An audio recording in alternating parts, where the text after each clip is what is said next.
j'espère que tu vas bien. Allez, bouge-toi, c'est ma place. Je vais pas mettre ça dans la vidéo. Hein. Ah bah, vaut mieux pas, mais là, Bah, par contre, faut bouger Bubus là. Oh là. bah non, le bus il va pas bouger là, tu l'as ouvert la vue. Ouais. Tu vas me laisser tourner, Bus? Tu le classique dans ta poubelle, Oui. donc il va t'emmerder. Mais non, il va pas m'emmerder, il est en train de regarder dehors. Par contre, les voisins ont une vue parfaite sur cette vidéo. Bref, c'est pas grave, on va commencer. Hello hello, j'espère que tu vas bien, on se retrouve aujourd'hui pour une nouvelle vidéo et comme tu as pu voir dans le titre, ce sera un petit book haul du mois d'avril. Ouais, d'avril, ouais, on est bientôt au mois de mai. Avril, et mes petits achats comme d'habitude, des choses que j'ai pu chiner et trouver en termes de bouquins. Et en fait, pourquoi je dis que c'est un tout petit, c'est parce qu'en fait, j'ai été très raisonnable au mois d'avril. Après, c'est normal, on va dire, parce qu'en fait, il y a des sorties que j'attendais depuis longtemps, qui sortent pas, qui sont décalées. C'est un bordel en ce moment. Donc il faut le dire. Et le truc, c'est que à chaque fois, je prévois des petits trucs, puis après, je me dis, bah non, il sort pas. Donc on va attendre. Et du coup, j'ai pas forcément acheté beaucoup de livres. Enfin, j'en ai acheté que 4 et un manga. Donc je vais te présenter après. Parce que, je sais pas, ce mois d'avril, j'étais pas dans le mood de ouais, il faut absolument que j'achète ça, ça, ça. Par contre, le mois de mai, ce soir, à l'heure où tu vois cette vidéo, ce sera déjà passé, et si tout va bien, j'espère. Ce soir, avec Charlène, ah non, pas ce soir, cet après-midi, on va faire un live sur les sorties du mois de mai, donc il y en a pas mal qui m'intéressent, et ça sera sur Twitch. Et voilà, donc si tu vois cette vidéo, je suis en mode, il faut que je paramètre, etc. Je suis en mode, est-ce que ça va bien se passer? Ça sera la première fois, donc voilà, bref. Du coup, au mois de mai, en tout cas, je peux te dire que, vu que je suis dedans, qu'il y a plein de choses qui m'intéressent. Bref, on va commencer tout de suite. Le premier, on va commencer par le manga parce que en fait c'est que je l'ai reçu hier. Je suis en train de compléter, comme je le disais la dernière fois, tout doucement. Bleach. Voilà, et je suis arrivée au tome 71 là, donc il me reste plus que 4 tomes après celui-ci. 72, 73, 74. Ah non, 3 tomes. Donc ça avance lentement mais sûrement. Et en fait, bah voilà, je sais pas quoi dire de plus. Parce qu'en gros, moi ce que j'attends à la fin, c'est avoir l'histoire d'un certain personnage, de savoir son passé, comment il est devenu Shinigami, etc. Et je sais que c'est dans les derniers tomes. Mais bon, on verra comment ça va se passer par la suite. Mais en tout cas, super manga, moi j'aime toujours autant. C'est un de mes shonen. Un de mes premiers shonen, je crois que c'est mon troisième ou quatrième shonen, quand j'ai commencé la lecture des mangas, donc voilà, il me tient à cœur, et sachant que Bleach en fait c'est vraiment très stylé, etc. Donc le suivant, enfin les suivants, je vais te présenter un par un, parce que de toute façon, je suis allée faire un petit tour à Easy Cash pour l'anniversaire du monsieur, parce que comme il collectionne les jeux de PS1, voilà, des fois on en trouve des sympas. Et je suis du coup allée faire un petit tour et j'ai forcément flâné dans le rayon bouquin. Il n'y a pas grand chose, hein, moi dans mon Easy Cash qui est proche de chez moi. Il n'y a pas grand chose, je trouve pas. Bah en fait, quand je vois ce que Charlène trouve dans son cache et d'autres personnes sur Insta, ce qu'elles trouvent dans leur cache, je me dis, mais voilà, c'est pas possible. Mais après, il faut peut-être y aller souvent, etc. Moi, j'y vais une fois tous les 6 mois et encore, je suis gentille. Donc je pense que ça doit être pour ça. Mais du coup, j'ai quand même trouvé deux petites choses, deux petites bitlits. Voilà. Donc le premier que j'ai trouvé, c'est un tome 2 et c'est la suite du tome 1. Très logique, Fanny. C'est vrai qu'on ne savait pas que le tome 2 c'est la suite du tome 1. Mais non, c'est le tome 2 du coup de la saga de la confrérie de la Dague Noire de J.R. Ward. Donc L'Amant éternel publié chez Milady. Je l'ai eu à 3,99. Donc il est un peu, je sais pas, il faut que je l'aplatisse un peu. Pourtant il n'est pas abîmé, rien du tout, mais il est un peu courbé, on va dire. Mais sinon, il est en très bon état. Pour 3,99€, bah, je l'ai pris.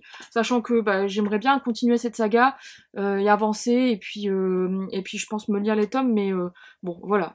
C'est une volonté pour l'instant. Je ne sais pas si ça va se réaliser un jour ou l'autre. Parce que vu la longueur de la saga, voilà. Mais ça peut être possible. Je sais pas, on verra. En tout cas, j'ai pas payé cher et ça me... J'étais contente. Donc là, en gros, si je te fais un résumé du tome 1, mais que je m'en souvienne encore, mais en gros, on va suivre une confrérie en fait d'hommes vampires, il me semble. C'est des vampires, les messieurs. Ouais, faut que je relise le tome 1, enfin certains passages pour que je me remémore les trucs. Et en gros, ils vivent un peu en marge de la société et ils protègent en fait leur espèce, entre guillemets, leur confrérie. Et ils sont tous forcément très badass, etc. Et c'est l'histoire du coup de ces mecs qui vont, je pense, tous, hein, rencontrer l'amour dans chacun de leurs tomes, parce qu'un tome égale un monsieur, un couple. Voilà. du coup, voilà, t'as le résumé là. 6 vampires protègent leur espèce contre la société des éradiqueurs. Donc les éradiqueurs, c'est une société secrète qui, elle, veut bousiller la confrérie. Voilà. Donc, j'avais bien aimé le tome 1. On m'a dit que le tome 2 et c'est le tome 3 qui est carrément ouf, qui est carrément cool. Donc, bah voilà, on va avancer tout doucement. Voilà. Et le livre suivant que j'ai trouvé aussi chez Easy Cash, c'est Sauvage de Maria Val, pardon, Le Dernier Loup. Voilà.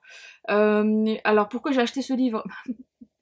Parce que tout simplement j'étais en pleine lecture de ça. Hop. Hop. De ça. Donc Jane Frost. Hein. Et puis derrière, je vois une petite merveille d'imagination unique et captivant. J'ai adoré Jane Frost. Je me suis dit, oh, bon, si elle dit que c'est bien, alors que j'étais en train de lire en fait le deuxième tome du coup de Chasseuse de la Nuit et que j'ai kiffé ce deuxième tome. Et je me suis dit, bon, bah si elle dit ça, c'est bon, allez, vas-y, et voilà. Sauf qu'il y a des personnes qui m'ont dit sur Insta, ou je crois, ou je sais plus où, qui m'ont dit que c'était pas, ouais, c'est sur Insta, qui m'ont dit que c'était pas forcément oufissime. Ok, bon, bah on verra bien. En gros, là, on va suivre Silver, qui est une jeune femme qui est une louve, hein, et qui est reléguée en plus bas, entre guillemets, de la hiérarchie de la meute. Et donc, elle a pas trop d'espoir de voir sa vie s'améliorer, etc. Sauf qu'un jour, il y a un monsieur un peu étrange qui va arriver blessé dans la meute. Et du coup, elle va saisir cette occasion pour montrer qu'elle a de l'importance, etc. J'en sais pas plus. C'est ce que dit le résumé. Donc, du coup, on verra bien, je verrai bien. Ça va se lire vite parce qu'il fait 376 pages. Même pas. Parce que j'ai l'impression qu'il y a le... Ah, il y a un extrait à la fin du tome suivant. Et bien sûr, deuxième tome, il y a les 4 premiers chapitres à la fin. Ça fait... Dis donc. Ouais, donc il fait 300... Putain, il y a un glossaire. 327 pages, donc ça va aller vite. Je pense que je vais le lire prochainement parce que au moins je vais le sortir de ma palle tout de suite et voir si ça me plaît. Si ça me plaît pas, next, je le mets dans ma pile de livres à donner. Ensuite, je suis allée faire un petit tour sur l'île avec le monsieur. On est allé au Furet du Nord et tout. Et en fait, j'avais envie d'aller faire les librairies, mais je savais pas quoi m'acheter parce que concrètement, en fait, bah, les livres que j'ai envie de lire, ils sont sortis, ou sinon ils vont sortir au mois de mai. Et c'est long, l'attente. Surtout, il y a plusieurs livres qui me tentent beaucoup, et voilà. On en reparlera tout à l'heure dans le live, mais pour toi, tu verras ça plus tard. Et donc, du coup, j'étais là en mode, je sais pas quoi acheter et tout. Et au final, j'ai vu deux, trois livres, et puis il y en a 2, en fait, qui me tentaient quand même pas mal. Et du coup, bah, j'ai la main, j'ai montré à monsieur, j'ai dit ça, faut que je l'achète. J'en ai parlé avec Charlène dans le prochain, on en avait parlé dans le précédent live et tout, vu que le tome 2 était sorti. Et du coup, bah, il a pris du rayon, il m'a dit ça, c'est bon, on l'achète. Et c'est vrai que d'un côté, j'ai bien fait de l'acheter en magasin, parce que comme ça, j'ai pu choisir l'exemplaire et puis qu'il soit pas trop défoncé, parce que si je l'avais commandé en ligne, je sais pas dans quel état il serait arrivé. Donc du coup, j'ai craqué, enfin plutôt monsieur a craqué pour moi parce que c'est lui qui me l'a offert. Three Dark Crowns de Kendra Blake, donc chez les éditions Léa. Voilà. Et on a parlé dans le précédent live sur les sorties, et le tome 2 est sorti, mais là j'ai envie de lire ce tome 1 pour voir vraiment ce que ça va donner. J'aime pas trop le format du livre, je le trouve trop grand, enfin c'est pas trop agréable, ça me fait penser au Michel Lafon, et j'aime pas les Michel Lafon. Mais c'est pas grave, il fait combien de pages? Il fait 363 pages, et je pense que ça va me plaire. Franchement, j'aime bien tous ces univers comme ça, donc ça peut être cool. Alors, au niveau de l'histoire, on va suivre 3... en fait, on est sur... Il y a une super belle map. Voilà. On va suivre 3 triplés, 3...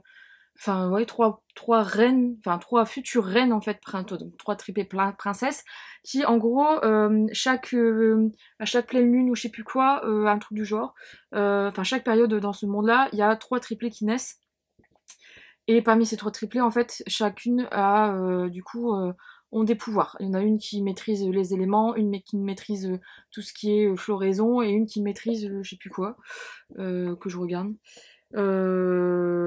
Les poisons, voilà, qui est une empoisonneuse. Et en gros, bah, il y a 3 reines, mais une couronne. Voilà.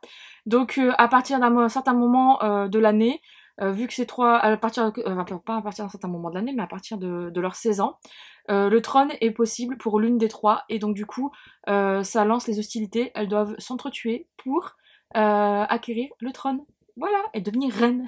Donc il n'y en a qu'une qui deviendra reine, et voilà. Donc c'est le résumé, je peux pas t'en dire plus, mais en tout cas, je pense que ça va être un peu en mode Game of Thrones versus, version royauté avec trois reines un peu maléfiques entre guillemets qui vont manipuler les gens pour pouvoir avoir ce qu'elles veulent et monter sur le trône.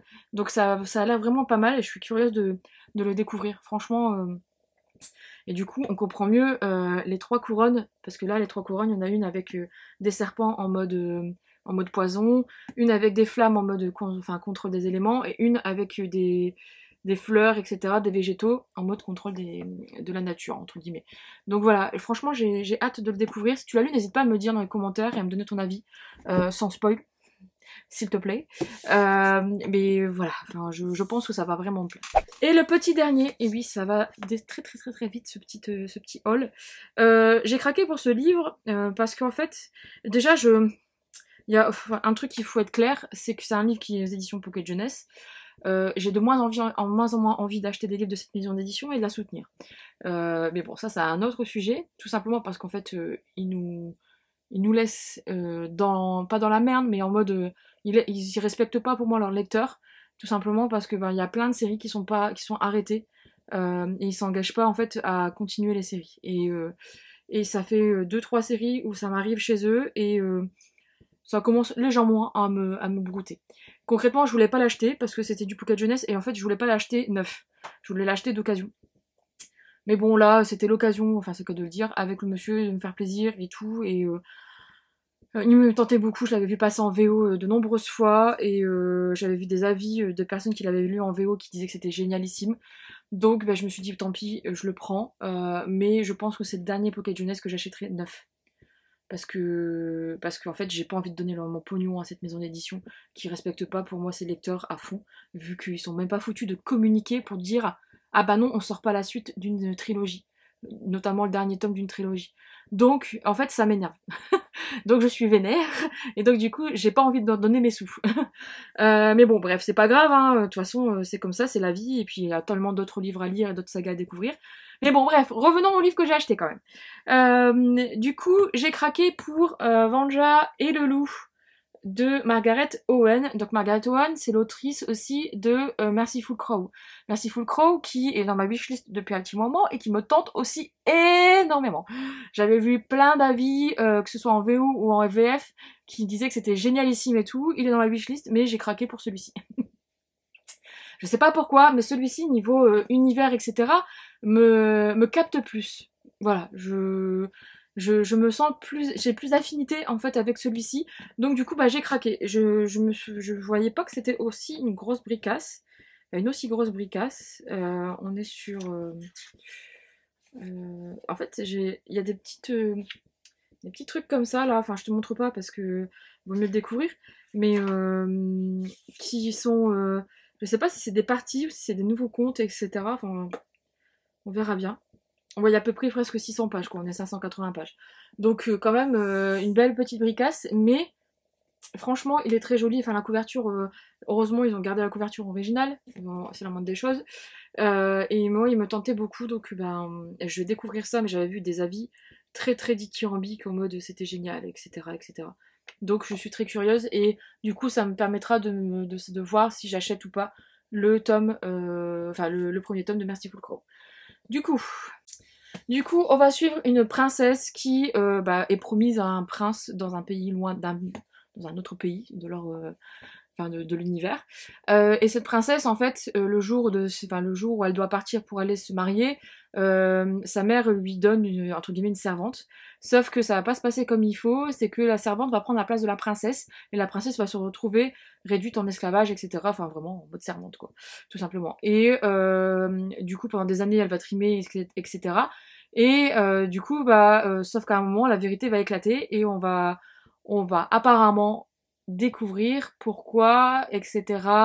Qu'est-ce qui fait que les places ont été inversées, etc. J'en sais pas plus, mais ça a l'air vraiment pas mal quand même. Donc et en fait, je pense qu'il y a plusieurs parties parce qu'il doit y avoir plusieurs points de vue, le point de vue de la princesse, le point de vue le point de vue de la servante et tout, et je pense que ça doit être construit assez particulièrement, parce que, enfin, il doit y avoir une construction particulière. Ma phrase était bizarre. Parce que en fait, je vois que chaque partie commence par Il était une fois. Enfin, certaines commencent par Il était une fois.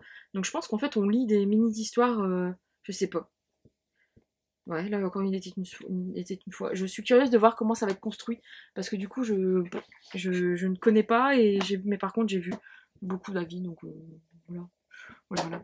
Bref, je vais arrêter là cette vidéo parce qu'elle va être trop longue sinon pour le peu de livres que j'ai à te présenter. Je te remercie d'avoir regardé. Comme d'habitude, si tu as aimé cette vidéo, n'hésite pas à mettre un petit pouce bleu, ça fait toujours plaisir. Enfin bleu, maintenant il est plus bleu, moi, chez moi il est gris, mais ça dépend de quelle couleur tu mets sur ton YouTube. Donc mettre un petit pouce, ça fait toujours plaisir. Si tu n'es pas abonné à la chaîne, pareil, n'hésite pas à t'abonner, ça fait plaisir. Et puis bah, je te dis à bientôt pour une prochaine vidéo. Ce sera sans doute un update ou autre chose, peut-être du blabla. Je sais pas, je vais voir, sachant que ouais, si il y a des, en fait, je pense que le contenu que je veux diversifier va peut-être se retrouver sur Twitch parce que sur YouTube c'est un peu casse-bonbon pour être poli. Donc là, vu que aujourd'hui, mais toi tu le verras plus tard, je fais un crash test Twitch avec le live des sorties avec Charlène.